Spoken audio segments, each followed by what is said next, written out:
Welcome,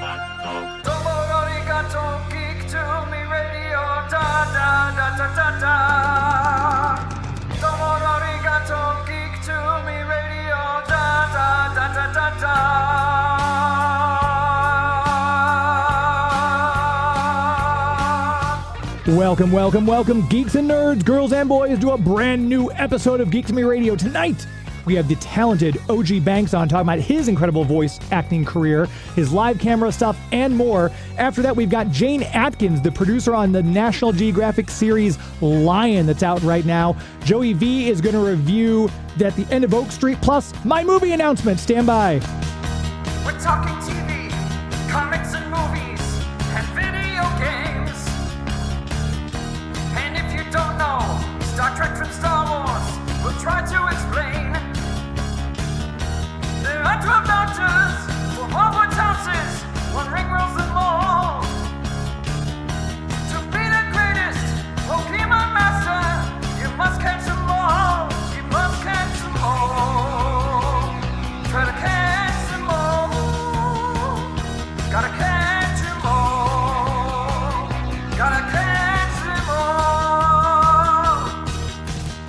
And if you're driving around the greater St. Louis area tonight, listening to us on the Big 550 KTRS, celebrating 30 years of broadcasting in the St. Louis area, very much appreciate you listening there. If you're streaming us on YouTube and Facebook, we are streaming on video. It means Joey V, my executive producer, is in studio with me. Later on, he'll be reviewing the End of Oak Street movie he went and saw, and I didn't, but he'll be bringing you that movie review. We've also got my interview with Jane Atkins coming up later in the hour. But first, so excited. This has been, I feel like we've been planning this for a little while now, and we finally got him in. We've got Ogie Banks on the show. Thank you very much for joining us. Thank you so much for having me. I'm so happy to be here. I'm thrilled. We finally we met because I know I've crossed, like, I keep hearing your name because I there's a lot of mutuals who you work with so many people, and I'll talk to them and I'll look up their project. I'm like, oh, Ogie Banks in that project, and oh, he's in this one too, which we're going to get into all that. But it's so great. We finally got to meet at Toyman last time you were in. Chris McQuillan puts on a fantastic event. I know we've had him on the show many times to promote the Toyman shows and everything like that. So I got to meet you there. And yeah, Chris is awesome. Toyman show was awesome, and it was awesome meeting you there too. Yeah. And you had a bunch of people come out. I mean, you were swamped. I mean, it looked like you really had a good time at the show. Yeah, I couldn't. It was incredible the amount of people that showed up. Yeah. I heard about Toyman, but they said it's a one-day big banger, and boy, was it. It was busy from opening to end, Yeah. Yeah, I slept on the airplane all the way home. Good. That's the best, because you get up early in the morning to do those, obviously, because I've set up as a vendor to sell stuff at those before, and I'm waking up at 4 a.m. to haul my stuff out and get my car set up and everything. So and you rolled in fairly early too, so that's it's a thing, and you're interacting with that many people does take a lot of energy too. It does, but you know what's awesome about it though? The people that come out, they come out to see you, and it's so beautiful. They know the projects that I've worked on. They know the lines that I've said. They say that they grew up with me, like their childhood. All this, how I inspire people. So that their energy just propels my energy to it just maximizes everything. It's a beautiful. It's always Comic-Cons are awesome. Yeah, I love them. Yeah, it's great fun. And Chris, like I said, Chris puts on a fantastic show every single time. We're really, really lucky that we've got Toyman here in the greater St. Louis area. One of the things, I was doing research on you to kind of get prepared for this, and I was kind of curious. You're a West Coast kid. I mean, you grew up in Los Angeles. I'm curious as to, as superheroes say, your origin story. When was it that you first got hooked into the genre? Was it a certain project, a certain comic book, a certain cartoon you watched? And what made you decide to think, that's what I'm going to do for the rest of my life?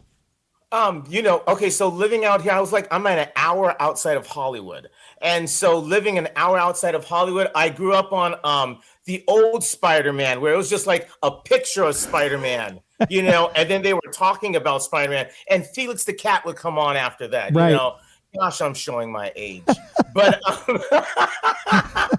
but so it started back then, and growing up, I was not good in sports or anything, and so my mother was Same. like, "You are not staying at home. You have to get in something, apply yourself in something." Luckily, I lived here near Hollywood, so she said she put me in acting classes, dancing classes, singing classes, and just to see what I liked, and I really was loving the acting. I was always in the comic books, but the weird comics, Teenage Mutant Ninja Turtles, Firestorm, I read all those kind of comic books growing up. But that's what really helped me. My mom pushing me to do acting classes. And then I really got hooked. So especially like growing up in high school, people were going out in high school and I was driving hours away to my acting classes still and getting involved with that. And of course that propelled me to get an agent at some point and to finally dive into the business and propel me to be where I'm at right now. So, yeah. And it's funny that you read the Firestorm comics and you ended up getting to voice, obviously not the Robbie Raymond Firestorm, but you got to voice Firestorm in Injustice 2. Injustice 2, yes, which was a very hard project. Very hard project. Here I am, Warner Brothers Studios. I'm like on the lot. I'm like, wow, on the lot. I go in there. It's a huge studio. Yeah. But that was a project where they had a camera. They actually had a camera on me with a light and everything. So they took like the facial expressions and all that kind of stuff. So it's actually on the character in the game, which was cool. So that was a really cool experience, really, it was hard to find that voice, but we found him. We got there. Yeah. That was a cool one. And I know we had the late, great Kevin Conroy on the show several times, and he had stated before, he said, he did all those Batman games for the Arkham franchise and everything like that. He said, it's so hard to do video game voice work. He found it that way because he said, the example he always gives, okay, now say the line again. Now say it in a disappointed voice. Now say it with a wry smile. And he's like, what does that mean? Some people take to it. Some people love it. Some people, like Kevin, it wasn't their number one favorite thing to do in the world. Let's put it like that. So where was that level for you? Because you've done cartoons, you've done movies, you've done anime, you've done video games. Where, like a rating 1 to 10, doing video games like that, where would you rate it? Well, at that point, that's why it was hard for me at that point. At that point, I was new to video games pretty much. I was doing a lot of animation. I was still coming off of my shows and stuff. So doing a video game where it was like much, a lot more intense. I really had to find that superhero character in Firestorm. Before when I was playing Power Man, on Ultimate Spider-Man, he's more loose, he was more loosey-goosey, and Miles Morales was a little bit, he was like, he's easygoing guy too, but Firestorm was more, was really way grounded, so they had to really pull me down, I guess they had to really pull me down. So, it took me some time to get there, but, they worked with me. It was great. Acting classes or anything, like being on the job is where you learn, right? Yes. And I learned so much. You have to learn so much about yourself. You're in there by yourself. So there's nobody to help you or anything. So you're actually there and you have to, this is where all the experience, everything that you've wanted, all that, it has to come together and it magically does. And that's what I feel is, Hollywood magic, and that's why things are, being shown. And that's why they have that Hollywood magic. It's all that goes into it.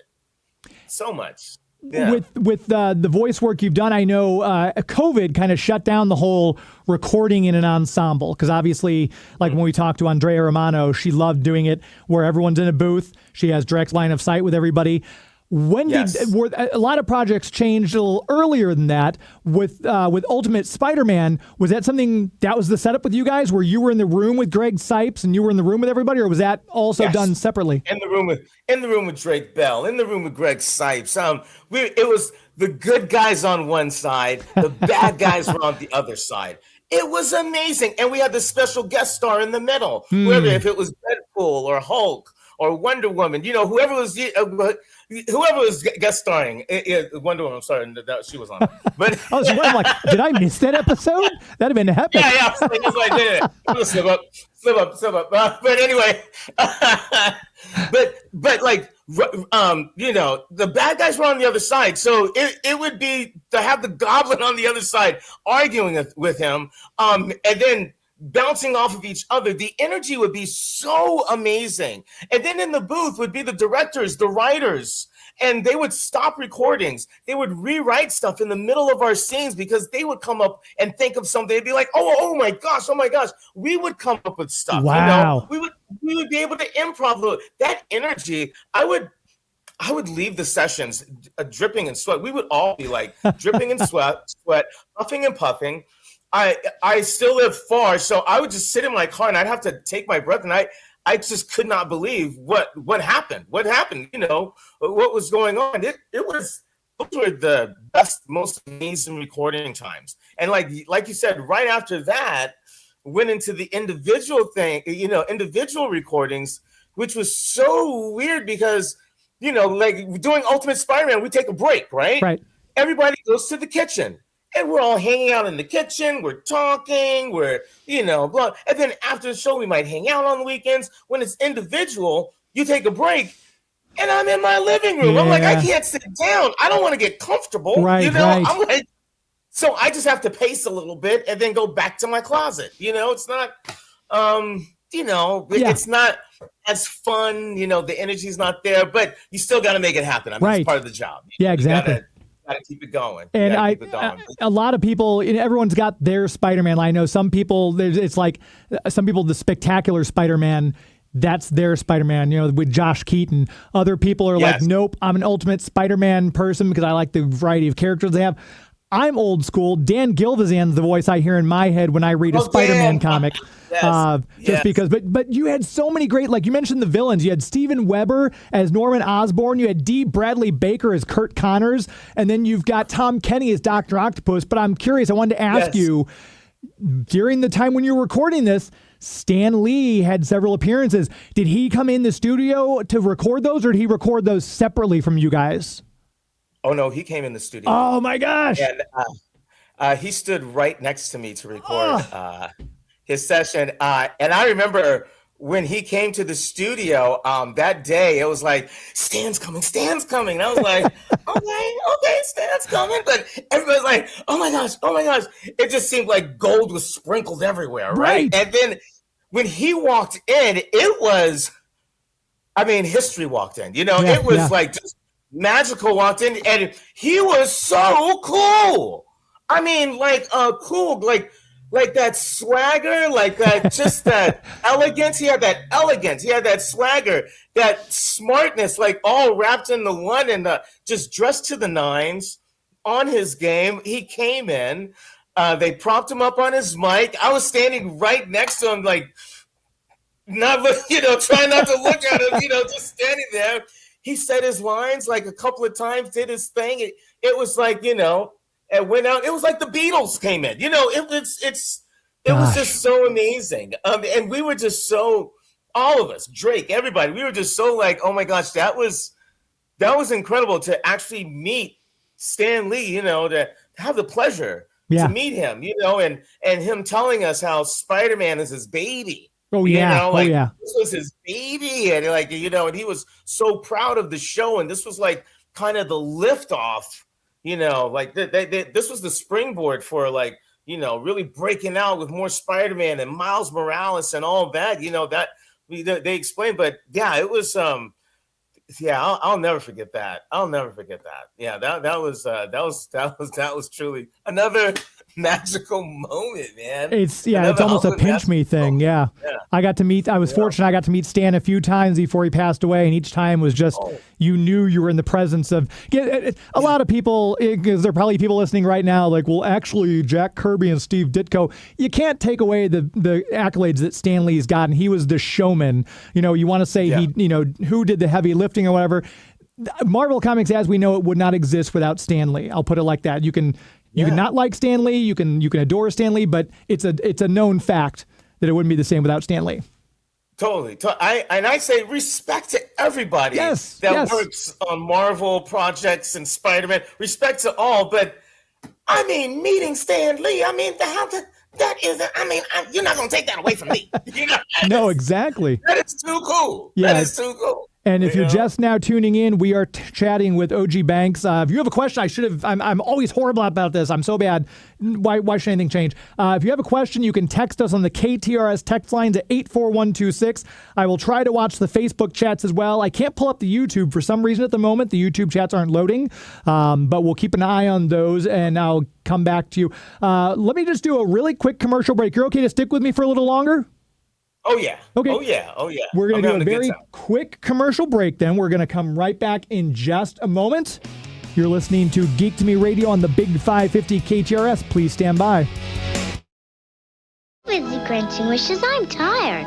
Well, let's fly home to the land of wish come true, and you ride Lavender. Lavender, the magical unicorn, Jazz and True Love, each sold separately. Mom left at the clouds. Now Lavender needs to be brushed. She's beautiful. Your turn to ride. 'Cause the only thing more fun than flying is flying a Lavender. Lavender, the magical unicorn, and Star Fairies, each sold separately. From time. It is a time when those who control the magic control destiny. When spectral light battle evil darkling lords. Visionary, light of the magical light. Visionary, with magical powers they fight. Visionary. They're gonna fall forth! Quick! Warn the Spectral Knight! It's the Darkly Lord! Capture Chariot to the rescue! Visionary, light of the magical light. Visionaries from Hasbro. Protect space from all evil. Hot Wing Rage 2! Gyro 2! Figures with weapon birds sold separately. Now with Steel will they face Evil Monster and Sky Shadow. Attack! Stronghold! Landing! Power Wings! Oh! Stop! I've got Steel Heart and Razor! No way! I'll still win! Never! Steel will with Stronghold, Monstar with Sky Shadow, and other figures with weapon birds sold separately. Silverhawks, new from Kenner. Only one man is tough enough to stop the evil outlaw Tic Tacs. He's Brave Star. Neutral laser and laser fire figures sold separately. You're a buster, Tic Tac. My laser fire backpack makes me unstoppable. Your history, Brave Star, never. Think you're tough enough, did you? Yo, yo, yo, what up, party animals? It's Greg Sipes, the voice of Beast Boy, and you're listening to Geek to Me Radio. That's what's up.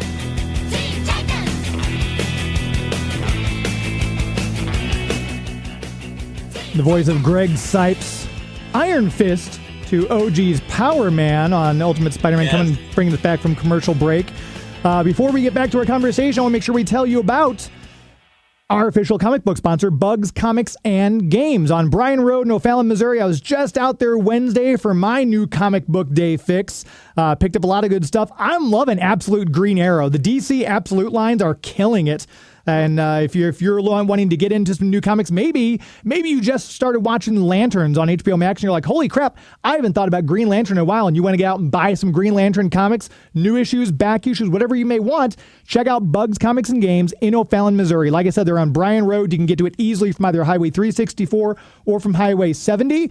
Go out there and take your pick of new comics, back issues. He's got Golden Age books, like he's got a really nice 1950s Captain America comic in his case. So whether you're looking for Bronze Age keys, maybe some Copper Age runs you want to fill in, or you want, I'm just going to fill some reader copies. He's got dollar books you can just pick up if you just want to read some stuff and have that little nostalgia blast. Join the Avengers Club. That way you save money on your new issues and your back issues and all the other stuff you buy, your toys, games, bags, boards, all that stuff, so you're not sacrificing your hobby in this economy, which seems to be getting more expensive with everything as we go. That way you can still enjoy your hobby and start a pull list. That way you don't ever miss the newest issue of Infernal Hulk or the new Amazing Spider-Man, or maybe you're going to make sure you get Absolute Batman and it's selling out by you. Start a pull list. Larry will put it aside for you so you never have to worry about missing it. Even if you can't get in on Wednesday, get in on Friday, Saturday, you know your book's in near mint shape, sitting there in a little cubby just waiting for you to come pick it up at a discount if you join the Avengers Club. Check them out on Instagram.com, Bugs Comics AND Games, and also on Facebook, Bugs Comics and Games there. Give his page a like, and if you're looking for something, reach out ask him what you're looking for. He might be able to track it down for you. Bugs Comics and Games, the official comic book sponsor here on Geek to Me Radio. I can picture, we were talking Ultimate Spider-Man before we took that break, Ogie, and I can picture you and Greg Sipes kind of doing the Power Man Iron Fist bump next to each other in the booth.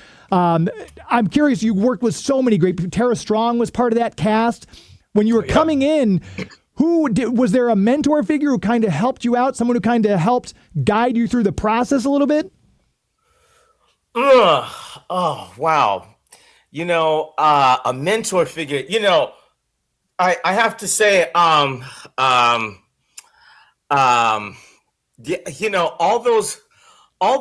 those people that I've worked with before, like Rob Paulsen, Kevin Michael Richardson, I did shows with them before, like with Rob Paulsen, But Ugly Martians, Kevin Michael Richardson, we did tons of things. So those guys, like, they really, like, as far as mentors and helping me, and like, I remember like Rob Paulsen, like when he came in, oh my God, I'm getting a little emotional. Wow. He came in and I remember he was like, Ogie, he goes, wow, you're super. He goes, you're Power Man. You're Luke Cage.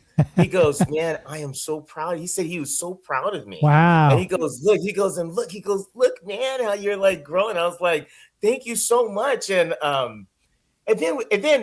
then he tells me this, and then we get to go in the room, and then we get to play together and read together and act together. And he's playing his character, and I'm just like, and I'm playing my Power Man, and I'm just so proud and like elated that day playing my character. But yeah, but those guys, and then constantly, like, that's why the working with actors in the same room, like, was so helpful, because I was able to see these guys, on a weekly basis. Those guys really, all the older, much respect to all the ones before me and the ones, the young ones coming up. I mean, because I learned from them too. They helped me out with, my Instagrams and telling me what to do and telling me, to film one. OG, you need to do this. You need to do that. I'm doing everything wrong. But,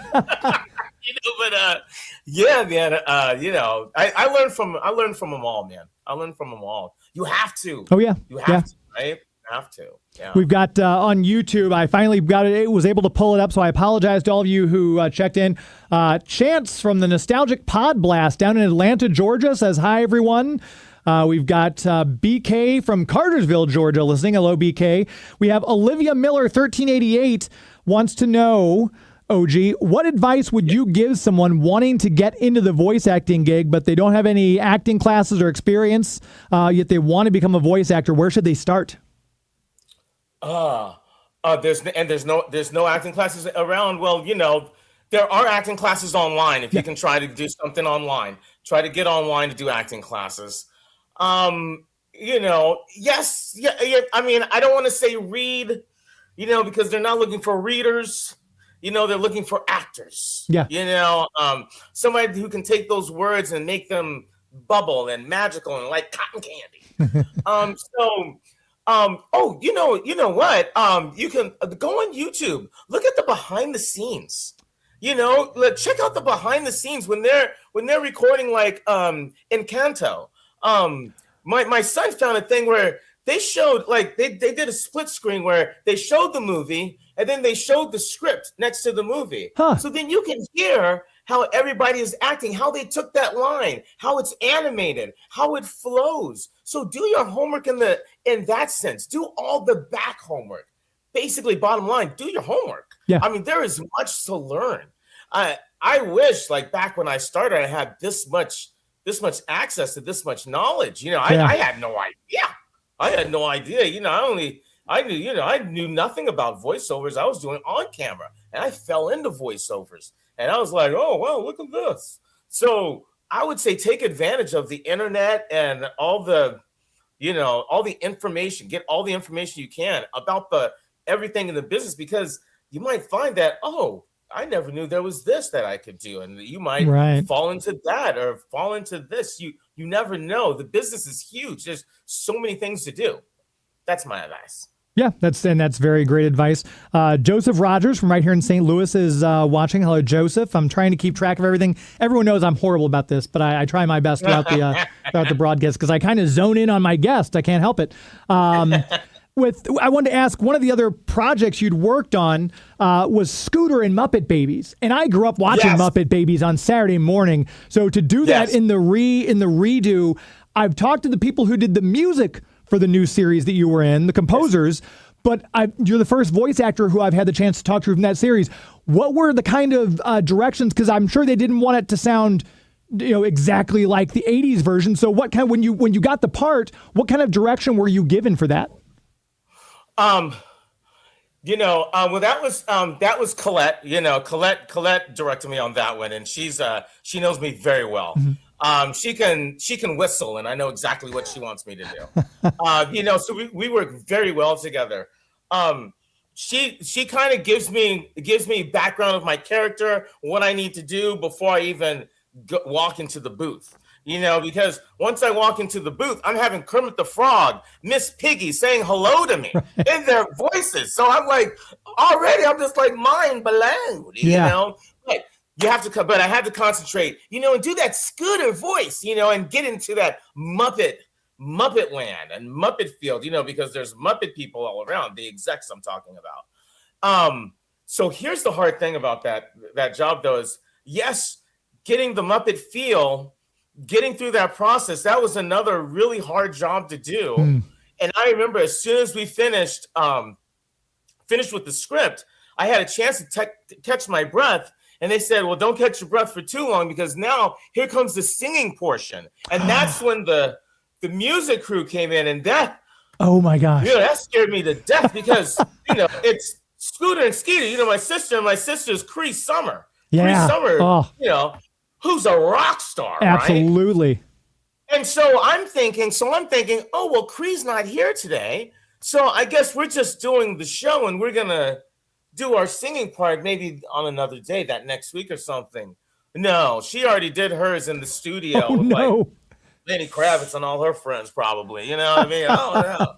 But it was already done, so I'm by myself. Gosh. So the hardest thing is like singing in that Scooter voice, and keeping the tone, and but it was awesome that, they have the classic to get on the note. Pitch pipe, right? Yeah. Yeah. But it was that awesome, man. I mean, to feel good about a piece of work that you've done, I'm so proud to be a part of the Muppet family, man. I cherish those moments. It was hard. That was hard. Lots of direction. Yeah. I don't know where to begin if you want me to tell you the direction. But I got it. Yeah. Gosh, I can't. It's hard enough, I'm sure, doing the voices, making sure you're getting everything, but then to have to sing in I couldn't imagine. Mm-hmm. Yes. Yeah. It's hard. I mean, it's not my strong suit singing, So it's like so to sing in these other voices, and then and then another thing is you're playing. These are characters I grew up with Muppets, right? So I'm having Kermit talk to me, Miss Piggy talk to me, and I was so into them talking to me, I forgot I was in the show. And they're like, Ogie, they said, Ogie, it's your line. I said, oh, I'm sorry. I'm supposed to respond to Miss Piggy. I'm sorry. I'm sorry, Miss Piggy. That's right. I'm on this show too. So it's like, because it's like, wow, it's like, wow, that's Kermit, So, but yeah, man, great experience. That'd be a great experience. With each one, like as we talk about each project, you see each project, it's such a learning experience. Yeah. Each project I learned so much. Whether it's the projects or the audition, I learned through all aspects, to keep myself abreast and keep myself in the game and keep myself, knowledgeable of everything, And you mentioned auditions. One of the questions I had was, obviously we talked about you voiced Miles in Ultimate Spider-Man. When the video game Spider-Man Miles Morales comes out, was that an automatic, yeah, he's the best person for this, or did you have to audition for that video game? Yeah, no, they changed up the Spider-Mans, So like just like Josh Keaton does Spectacular Spider-Man, Drake Bell does Ultimate Spider-Man. I do Miles Morales on Ultimate Spider-Man.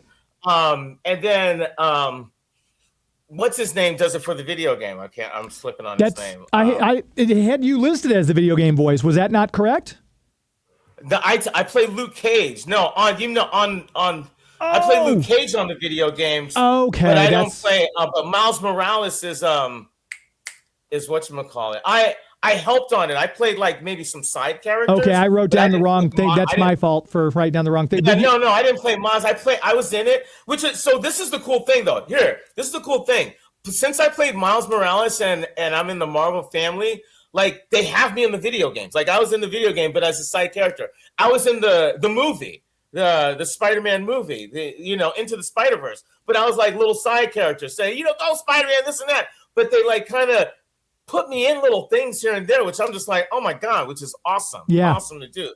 So I'll be in things, but like just like little sprinkles. Sprinkles. Little sprinkles.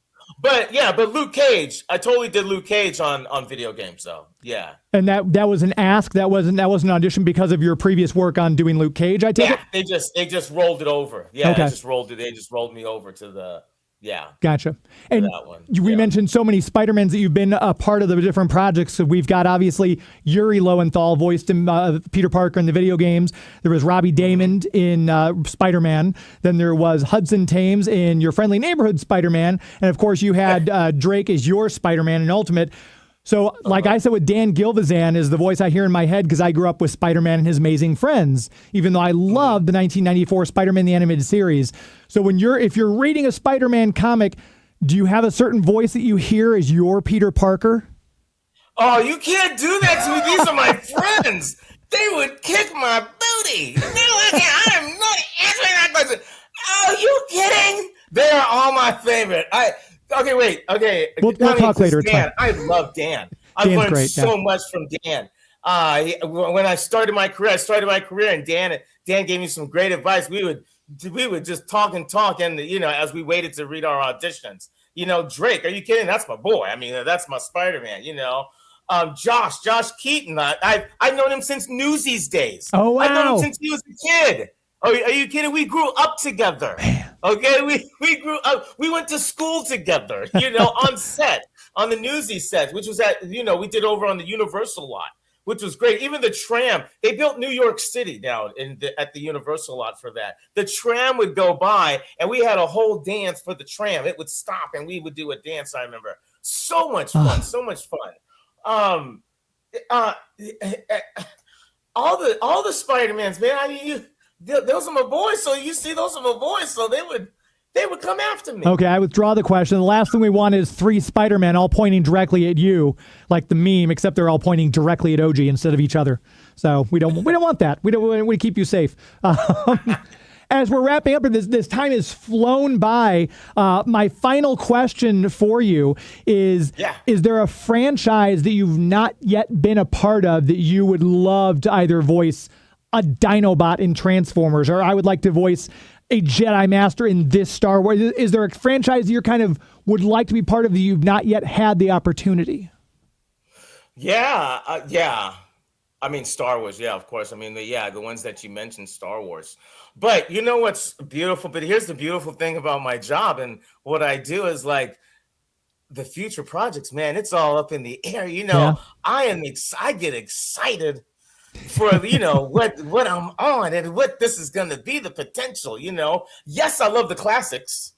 Yes, I would love to be involved with all the classics and all of that.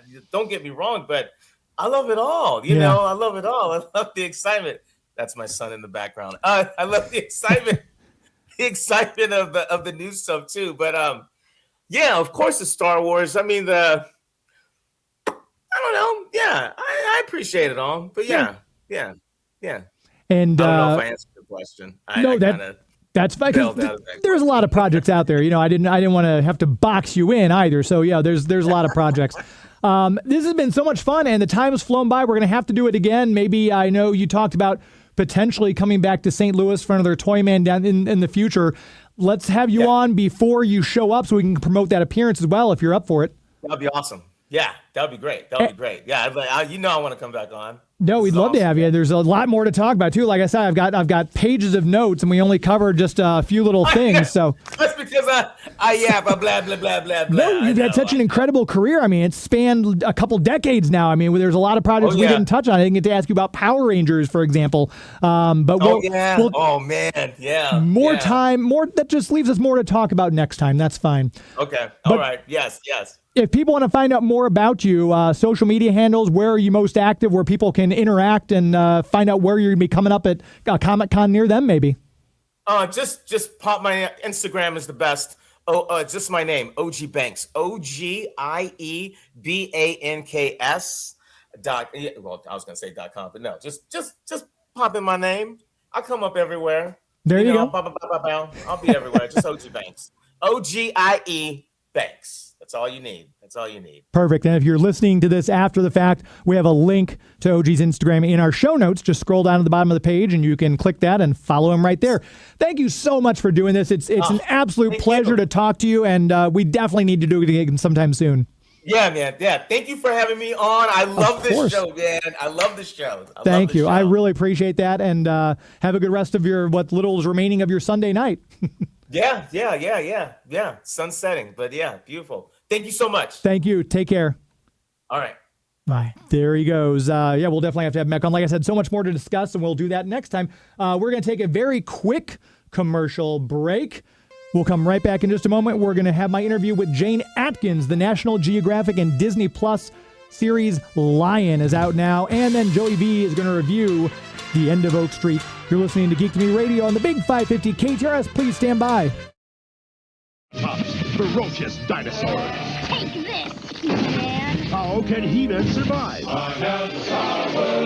New from the Masters of the Universe, figures Bionatops, Tyrannosaurus Rex, and Turbodactyl, each sold separately. Can He-Man escape the past and them? You can make the good guys better. Iron Force, Roll 'em! you can make the bad guys badder. Stop us, Roll 'em into battle! we're warriors. Quick change and fighting machines.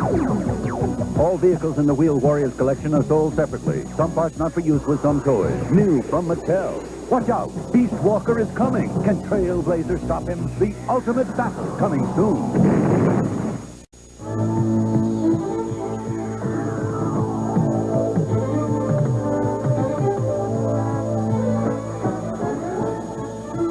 Enter the world of Voltron, where thrilling adventures let you soar beyond the limits of your imagination. With a valiant Volt. This is Kevin Conroy, the voice of Batman. You're listening to Geek to Me Radio. Welcome back to the show. Geek to Me Radio, heard here every Sunday night on the Big 550 KTRS. I'm your host, James Enstall. I want to make sure we tell you about our premier sponsor. They've been with me since the beginning. It's hard to believe this month, August, I have been doing radio in St. Louis for 10 years now. This show has been on the air a couple different stations, but I'm very happy to be here on KTRS now, where I started out in radio actually 18 years ago this month. August is weird. Anyway, our premier sponsor, who's been with me since the beginning, DiscoverSt.Charles.com. You probably know the website because I've told it to you a million times by now, but if you haven't had a chance to visit lately, they've updated it. They've got a lot of really cool features on it. DiscoverSt.Charles.com, DiscoverStCharles.com. You can go check out the events they are. I know this is August, but to me, as soon as it comes in August, I'm already looking forward to Halloween. Their big Legends and Lanterns festival they do every October is right around the corner. So if you haven't had a chance to go out there and visit yet, it's a huge 8 to 10 block thing along the cobblestone streets and the old historic buildings where you can interact with Ichabod Crane, Lizzie Borden, the Wicked Witch of the West, Phantom of the Opera, the Brothers Grimm, and all these living historical characters you can interact with. It's so much fun, and it's all ages, and it's free.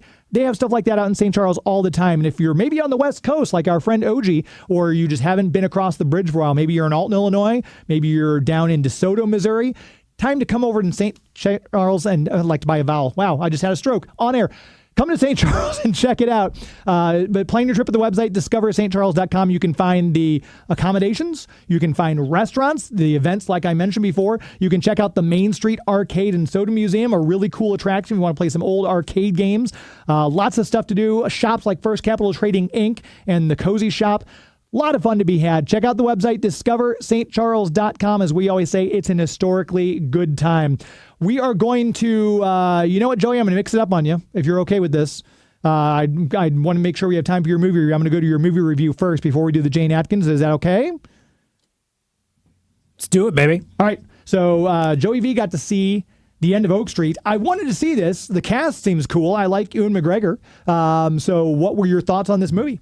Well, The End of Oak Street, it is about a neighborhood in 1982 being transported back to prehistoric times, and it is the epitome of a summer blockbuster. I mean, it's $85 million, and it's about dinosaurs and time travel. And the two parents that are in this movie, you got Ewan McGregor, and then you've got Anne Hathaway, and they have two teenage kids, one a boy and one a girl. But this is Anne Hathaway's fourth movie of the year of 5. That's crazy. It's incredible. She had The Devil Wears Prada 2, Mother Mary, The Odyssey, and then Verity comes out in a couple months. That looks good. I don't like Back in 2020, Scarlett Johansson was nominated for 2 Oscars in the same year. I don't think Anne Hathaway is going to have that situation to worry about because this movie is just a lot of fun, but it's not something that I would think the Academy would ever want to nominate her for. I'm going to give you some recommendations if you do want to see The End of Oak Street. You got to be with an audience. Go see it in the theater. There are some insane moments in this movie where the audience just erupted. It's a very funny movie also, so be ready to laugh. I mean, I love how they would tease the dinosaurs at first. You'd see a tail go into the woods. You see some stegosaurus spine come over the top of a house, and then the streets would just be filled with blood. I mean, this thing is the most violent PG-13 movie I've seen in a long time. It even has hardcore pornography in it. What? Between two dinosaurs. Oh. So it's that type of silly movie. If you've ever seen Tammy and the T-Rex, the R-rated version, just think of it like that. Like the actors are playing it for serious, but the situations are bananas. Now, I give it 4 out of 5 stars. Really? It was a lot of fun, but I understand some of the criticisms that have been wagered against The End of Oak Street. It is a love letter to Steven Spielberg and everything he touched back in the 80s. So Amblin, basically that Amblin umbrella. So you're definitely going to see Jurassic Park and E.T., Back to the Future, Gremlins, Poltergeist, and Goonies shoved into this, but I didn't mind that. And the family, I love how they all work together to help evade the dinosaurs, but sometimes they make mistakes. So there's some dumb things that do happen. There's the young boy who's not very good at archery, so he's got his bow and arrow, and he misses a few times. I found that to be very funny. I've seen people saying, oh, this kid's so stupid. Well, people are going to make mistakes when you're transported and plopped down to the middle of prehistoric, Jurassic Park times. And never, ever watch the trailers either, because those oh snap moments that I lost my mind during and was laughing, and those are in the trailers. Oh, so it's like American Pie. It's insane that they would put these in the trailers. Maybe they were worried that it wasn't going to move enough tickets, so they just said, here's everything. And it is... That's disappointing. It's about 95 minutes long. It gets in, it gets out. The ending, you think, oh, that must be a happy ending. And then when you think about it after the fact, you go, oh, what? Time travel is kind of weird, isn't it? So be ready to walk out of the movie going, what was the repercussions of all that? And then go back and want to see the movie again. Huh. Okay. I highly 4 out of recommend. 5 stars. I guess that's pretty good. Very good. And I said it costs $85 million. I think it's made like 65 worldwide. So hopefully this good word of mouth will help it out. Yeah. So if you're looking for something new to see, and you've already seen The Odyssey and Spider-Man, Joey V, 4 out of 5 stars for The End of Oak Street with Ewan McGregor and Anne Hathaway. Warning. Obi-Wan and Catwoman in a movie. Come on. Yeah, speaking of cats, some cats do get it. And I'm fine with that. I'm fine with some cats getting chomped up.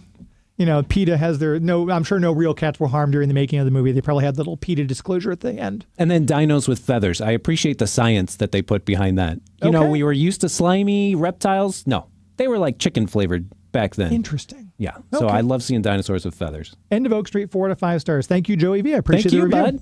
Bud. With that said, we're going to go, before I give you our Nat Geo interview with Jane Atkins, I was just thinking if I should do another commercial break. Let's not, though. What I am going to do is I'm going to tell you about our newest sponsor, HW Kia of West County, 14116 Manchester Road in Manchester, Missouri. You may have heard Big D, as he's known, here on the Heidi and Josh show. Darren, who owns HW Kia, fantastic guy. I always say it's one of those things, you want to have a mechanic who's trustworthy. You want to make sure you've got someone who, like a handyman or repairman who you trust. Same with cars. If you're going to get a car, you want to make sure it's from someone you can trust. He's got a great operation that he runs there in Manchester, Missouri. Again, 14116 Manchester Road. I have sold him 2 of my cars. He has taken such good care of me, made sure I was fine with the deal we made. I've seen people come into the dealership while I was waiting there for him, his service people to check out my car. People leaving with big smiles on their face. There was a woman there. I think this was like her first brand new car that she'd ever owned. She's probably early 30s. She was ecstatic with how things went. It was great. Their sales team is so helpful, and their service team is some of the best in the business. If you need service and maybe the place you normally take it to hasn't been able to fix that rattle or find the cause of this problem, maybe go by and see Darren. See if he can take a look at your car. HW Kia of West County. You can give him a call, 636-591-2900. As I say, it's important to have people you can trust in certain businesses, like I mentioned before, plumbers, repairman, car mechanics. And of course, if you're going to buy a car, you want to be it from someone you can trust. So whether you're looking to sell a car like I've done, wanting to buy new or buy used, he's got a huge selection of used cars. You can go check out his stuff on the website as well, hwkia.com, or again, just go out there and take a look around the lot. Sometimes it's fun just to browse the cars in person. I'm old school like that. I like to go and see him. He's got a lot of great cars, both new and used, to choose from. 14116 Manchester Road in Manchester, Missouri. They open tomorrow bright and early at 9 a.m. You can get out there and check it out. If you're in the market for a new car, give him a call. Talk to Darren, 636-591-2900, HW Kia of West County. We're going to go to my interview that I was able to do. This sounds like a fantastic thing. I love these nature documentaries. The making of this is crazy, and the premise is so cool. Here's my interview with Jane Atkins. Right now we're talking with the series producer, Jane Atkins, talking about Lion. This is fascinating. It's wildlife. It's at its most primal. Jane, thanks very much for your time today. Thank you for having me on the show. I'm excited for your audiences to watch Lion as it comes out. It's brilliant. It's so exciting. And I know this seems like it's right up your alley because you not only have a master's degree in journalism, but you have a bachelor's of science degree in biology. So I would think, hey, let's follow a lion around for 1,400 days and see what happens. Yeah, I mean, I studied biology. I am really an animal lover at heart. I love wildlife, but also I love filmmaking.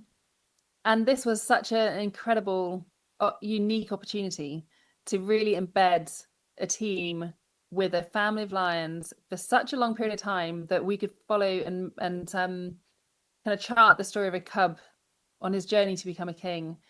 And we were completely in love with his little cub called Keo, and completely amazed by his coming of age story, which no one could have predicted. We couldn't have written it in a writer's room. It was all nature, and it was just the most beautiful story that unfolded over 4 years. So we were really, really proud of it and really excited for audiences to watch it as well. And it's very interesting because as I was looking into this, I was not aware that of all the lion cubs, only 50% of lion cubs make it to adulthood. So when you picked this lion, I know there was a lot of, you were going with people and getting into the pride. Okay, we're following these 2 prides. And so when you finally landed on Keo, you still only had a 50-50 chance that this was going to come out well for not only for the lion cub, but for your crew in this movie project. Yeah, absolutely. I mean, I think we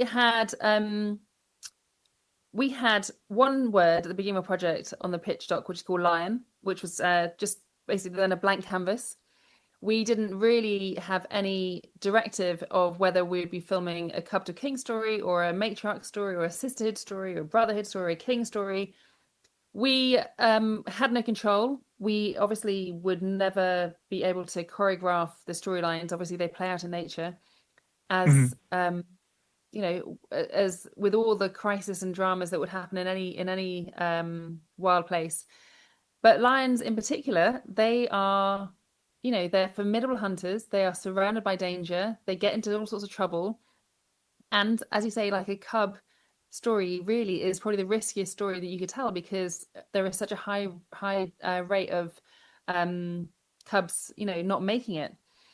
So yeah, it was it was an ambitious project, but also very stressful to sort of be a series producer of, because sure. on the one hand, you kind of have your A story, which is our Cub to King story, and hoping that Keo survive, but without any control over that.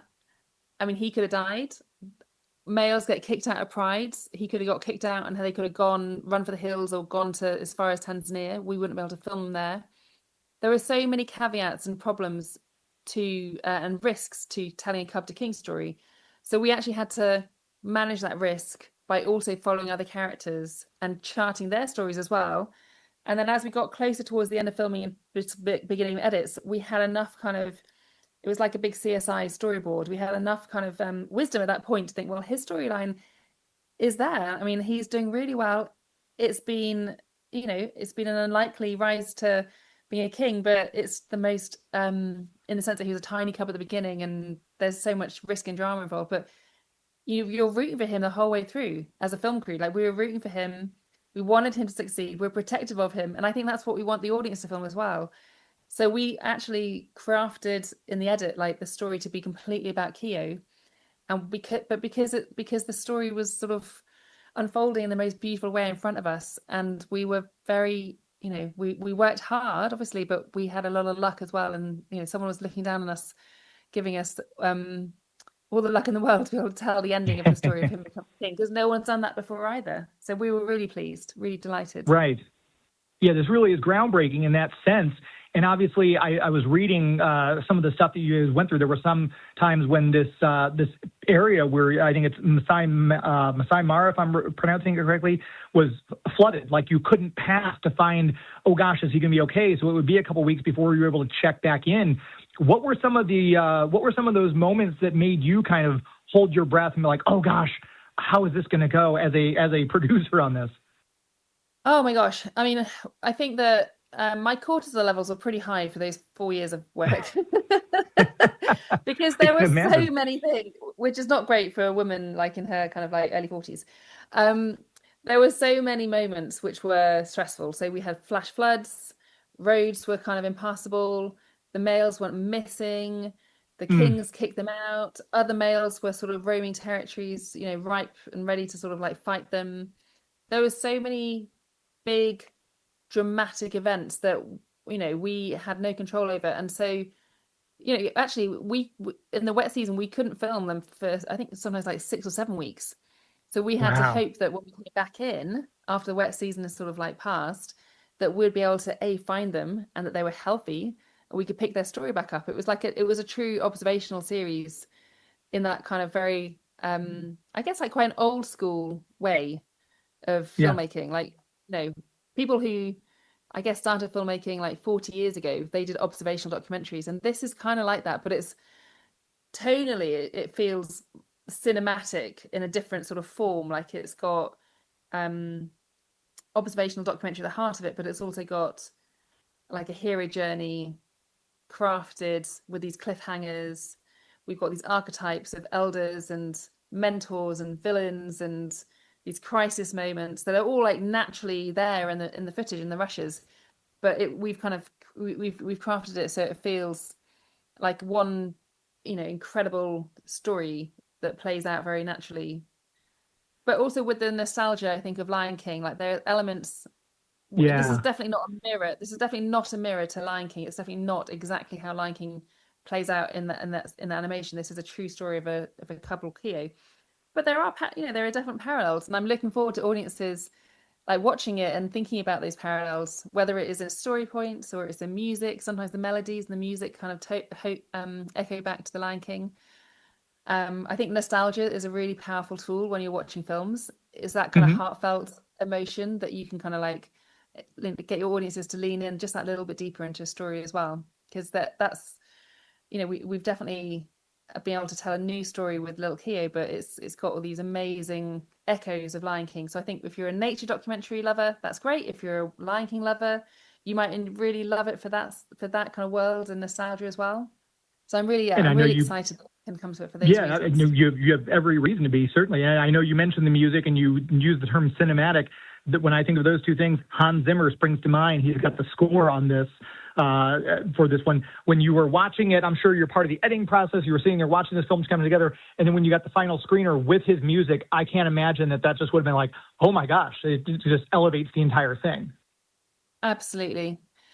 I remember being in the edit for episode 4, and we'd been through kind of the story beats, and the team were doing an amazing job building, the kind of the finale of the series, and having the music kind of at that point coming back in from Hans and the composer team was so beautiful, because it wasn't just, they composed the score for the whole series, but the score itself had a storyline within it. It built and built, and we wanted to feel like the music had its own emotion to it, whether it's through human vocals or the layering of human vocals to reflect Keo getting older, like the kind of the deeper voice, or the combination of voices that reflect his mother or his brothers. So we really looked at the kind of the craft of the whole project, from the cinematography to the writing and the music. And I think Hans and his composing did an incredible job on this, and we're so proud of being able to work with Hans and John Favreau as well, to sort of just to bring that kind of the emotion of the whole project into a really beautiful place for the audiences. And if you're just now tuning in, again, this is premiered on the 19th on National Geographic, streaming on Disney Plus and Hulu as of 8/20. If people want to find out more about you and keep up with what you've got going on, Jane, where would you send them? The social media handles, websites, anything like that you'd like to put out? I think Nat Geo TV and Disney Plus are the handles that are kind of promoting the series. Those would be the ones. I think there'll be lots of interesting follow-ups, so I'd go to those handles. Well, very exciting. I can't wait to check this out. I'm sure the audience will be captivated as well. Jane Atkins, thank you so much for your time. Have a great rest of your day. Thank you so much. Goodbye. Thank you. Goodbye. There she goes. Make sure you check that out. Seems extraordinary to follow something like that, the progress of this young lion cub. Just amazing stuff. 50% of lion cubs don't make it to adulthood. That's not something I knew previously until I did my research and talked to Jane Atkins about that. Joey V and I have just a few minutes left here, a little less than 2 minutes before we wrap this up. And we have our next film series in the Ratterman Theater Geek to Me Radio film series that we're doing. Last month, we did Superman, 1978, Christopher Reeve. Thank you to all of you who did show up. We had Steve Holman, Bill Blanky, Gary Capps, Larry from Bugs Comics was there, had some Supergirl comics for sale and things like that. We had people show up, and it was a lot of fun. I liked seeing Superman on the big screen. I liked seeing movies on the big screen. The coming up one in September is Mars Attacks. Mars Attacks is celebrating its 30th anniversary this year. I saw it in the theater probably twice. And I know, Joey V, you were saying it's out on 4K? Yeah, August 11th, the 4K came out, so I was debating, do I just buy that, or do I spend the $15 and get some popcorn and soda and see it with you? I'm going to see it with you. Aw, that's We don't know awesome. what date, though. We need the help from the audience. Yeah, so if you're interested, we're going to put this up on my Facebook page, because we had a debate whether or not we should do a Monday or a Tuesday screening. Some people have said, oh, no, Tuesdays, because it gives people a day in between having the weekend, having to go back to work on Monday. Everyone else said, no, Mondays are best. So we're going to put something up. So if you're following Geek to Me Radio on Facebook, I'm going to have that up later tonight. Make sure you vote. Should we do a Monday screening, Monday the 21st of September, or Tuesday the 22nd of September? Those will be your choices. Start thinking about it now. And again, $15 gets you your soda, your drink, and the movie access. And Joey V's going to be there. It's worth the price just to come out and say hi to Joey V. Ack. So yeah, come see it. We'll bring donuts. We'll have the universal sign of the donut. So Mars Attacks, 30th anniversary, your chance to see it on the big screen with the Geek to Me Radio film series and Ratterman Theaters. Thanks to Tristan Ratterman for arranging that. That is going to do it. The theme song is playing. Another show in the books. Thank you to Joey V for making the show look and sound as good as it does, and for his review of The End of Oak Street, 4 out of 5 stars from Joey V. Thank you to Ogie Banks for joining the show, talking about his incredible career. We're going to definitely have to have him back. Thank you to Jane Atkins and the folks at Nat Geo and Disney Plus. And until next week, my friends. It's not in the way you watch iZombie. It's not in the way you watch The Flash. It's not in the way you love Scotty Young Arts. It's not in the way you play Mario Kart. It's not in the way you look when you make Game of Thrones references. That's our show.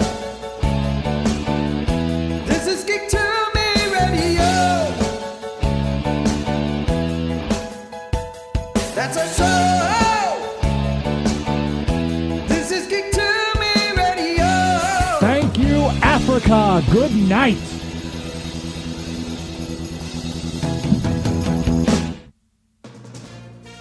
From ABC. The Big 550 KTRS St. Into Louis. the world scene, every animal was trying to run and make it out as much as it could, but not everything was making it. Jason Davis telling us how he made it out of what is now a 23 square mile fire, the Hawk Fire outside Reno, which exploded in less than a day from a minor brush fire.